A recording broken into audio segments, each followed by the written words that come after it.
Welcome back to the C Space Studio here at CES 2023. I am James Kotecki, joined by someone who is no stranger to CES interviews, Brenda Discher, SVP Business Strategy and Marketing at Siemens. Welcome to yet another conversation. Yet another. To talk about how, but you know what, you deserve all these conversations because Siemens is doing some amazing cool stuff. things. Cool Can stuff you just, for those who haven't seen any of it, you and I we did a podcast together. Did. I know you were on Brian Tong's show earlier today, but for those who haven't seen those and want to catch up, can you quickly snapshot for us Siemens and your presence here at CES? Absolutely. So I would say we've been to CES before, but this year we came in a big way, and mainly because Siemens is, believe it or not, a startup, but we're 175 years old. We started up in a small little garage in Berlin, and this year at CES was really a lot of us showing our own transformation that we've made to become more of a tech company. We were traditionally more of an industrial conglomerate. And so if you think about becoming a tech company for us, we have a software division that has had explosive growth. It's the division I started with. But I've kind of gone other places in the company. And the company is now leveraging software kind of at the tip of the spear to rethink the way we enable digital transformation for companies big and small globally. So this is a big show for us this year to really showcase cool stuff customers are doing. And we have to talk about some of these highlights that you're showcasing in your booth and your space here. Space Perspective is one that obviously comes to mind from our previous conversation. Tell us what that is. So Space Perspective is a really interesting customer. So everybody is fascinated by space, right? We all hear about it, we watch it, but none of us get to go to space because we're not going to be trained astronauts in any time in the near future. Space Perspective is creating a pod. It's almost like it looks like a sphere, a pod, and it's lifted with a balloon for a very luxurious ride. 2 hours up, 2 hours literally at the tip of the atmosphere where you look down at space. Amazing. And 2 hours descend back down. It's a 6-hour ride for anybody, you and I, to go to space. And they designed this capsule in our software, and they produced a digital twin. And again, the idea of a digital twin for this audience and for others is inside of software, you create a digital representation of your physical asset, your model or your product or your car, whatever. And using tools like simulation, using tools like IoT, using tools like mechanical stress, materials, you can simulate everything about what's going to happen in the real world, but you do it digitally, which is more sustainable, it's less footprint on the world, and it gives you the ability to do it at a much quicker pace. To make quick changes and test certain things. Adapt to the environment, and they can produce, if they actually go up in space and they realize, well, you know, we actually need to optimize differently, they can retool very quickly in the digital world and then see how it works in the physical world. So when are we going to space? When are we going? So they're taking up customers for the first time at the end of 2024. Wow. And they've pre-booked like a year out from there. So they've actually, so it's only 9 passengers at a time. So we'll go in 2025.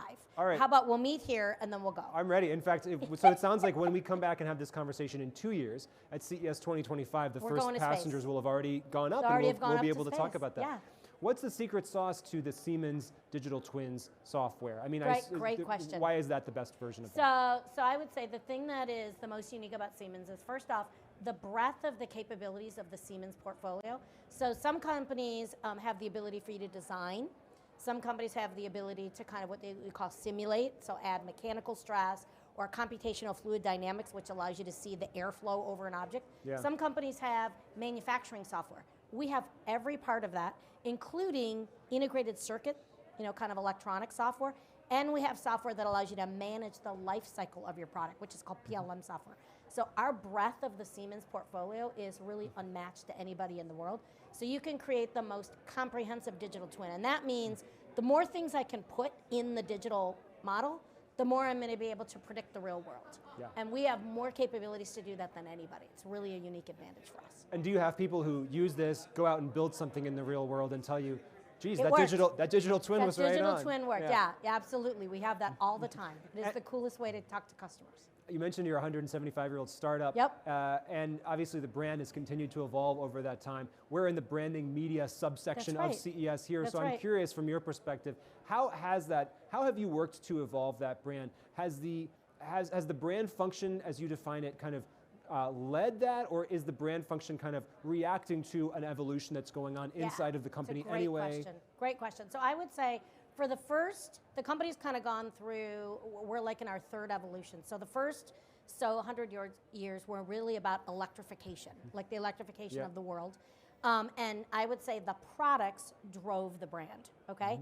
The next 100 years, which is kind of the one we're in right now, is really flipped now. The brand is starting to drive what people expect of Siemens. They know they're going to get literally highly capable solutions. They know these solutions have been proven, and our solutions are used by the largest companies in the world, and we're now starting to see a lot of adoption. In fact, Space Perspectives is a great example. Smaller, medium enterprises or startups, which Space Perspective was a startup, came to us and said, listen, we're doing something pretty unheard of. We need a very capable set of tools, but we're not, we're a small company. Can you guys, can we get access to your software? And because we just moved our software to the cloud, it's now a subscription, so you can use it as you go. And so Space Perspectives jumped on, got access to the software. So now it's both the largest in the world and the smallest. In fact, one of the stats people are surprised by, 24 of the 25 automotive OEMs in the world are standardized on Siemens software. Congratulations. So what's up with the 25th one? What's the 20? I don't know what's going on with that one. What's taking that? Everyone asks that. I love that question. They're coming around. I want to ask you about the term metaverse, because some people think it's this pie in the sky idea, some people think it's a good thing to point to, but it's not here yet. What you're talking about, the digital twin technology that you're talking about, some people might lump that in with the concept of metaverse, but you're actually using it and it's practical and it's in the world right now. Absolutely. So as a brand and a marketing communications messaging person, do you like the term metaverse, or do you say, it doesn't actually help us because it doesn't make us seem as practical, or does it make you seem more futuristic? Do you like that term? I love the term metaverse. I like the term industrial metaverse, because that's the place we're playing in my opinion. And it gives it a hard and practical And it gives us a hard and practical field in industry, right? It needs to be grounded. So to me, a lot of people I think are hearing about the metaverse and they're thinking, this is gamification, it's VR, artificial intelligence. What's the real purpose going to be in the industry? Exactly, frivolous. In fact, I just had a customer say that to me about 6 months ago. I believe if you think about industrial metaverse, if you think about the factories of the future, right? You're going to have factory workers strapped on with VR glasses, and they're actually going to be doing things in the factory where they're going to be immersing themselves in understanding, I'm producing this product on the line, but what's the eventual, where's this component going to be in the eventual product? How is it going to be used? What is the eventual use in the world? And in the metaverse, I'll be able to understand it. So I think there's an industrial play here that's really unique. So I like the metaverse, and I think the only way you can actually experience the digital twin will be in the industrial metaverse. So that's how they connect together. To fully walk through it. To fully walk through it, immerse yourself and understand I suppose even feel it haptically or different exactly. things. I think we have time for one more example that you're showing here at CES. I think we have another customer example. We have another customer example. So the other customer example that I'll go to, which I want to talk about, and I have a gift for you, is Nemo's Gardens. Okay, so Nemo's Gardens we talked about on the podcast. So we have a VR experience in our booth, an immersive industrial metaverse experience, I should call it, in our booth. So check it out if you're here at the show, and if not, check it out online through the web. But picture what looks like a jellyfish. So it's a giant glass dome, and it's got tentacles, kind of like a jellyfish, but those tentacles are actually tethered to the bottom of the ocean floor. And realize there's a lot of countries in the world, Italy is where this was developed first, where they don't have enough land to farm anymore, and they need to produce food locally near where people live. And export and importing is getting harder and harder, as we all know. We've had so many issues with conflict and what have you. So what Nemo's Gardens has done is they actually took this device that they made a digital twin of with analytics and what have you, and they used the ocean by tethering this thing to the ocean floor and using this dome underwater, not real deep, 10, 12 feet, using the condensation of the water and the natural sunlight, they are now producing a garden in the ocean that is producing all kinds of vegetables. So it's got air underneath this dome. It's got a little bit of air in a pocket. Yeah. And the divers were going out there when they first built this all the time to check on things. Well, with analytics, with the digital twin, with software, they now can predict and understand, are the strawberries ready to be harvested? We don't have to worry about going out there until they're ready to be harvested. Yeah. They know the exact date. They know exactly what's needed. Is there more light needed or less light needed? And so it used to be that you could only farm, and especially if you did something underwater, maybe a month or two out of the year.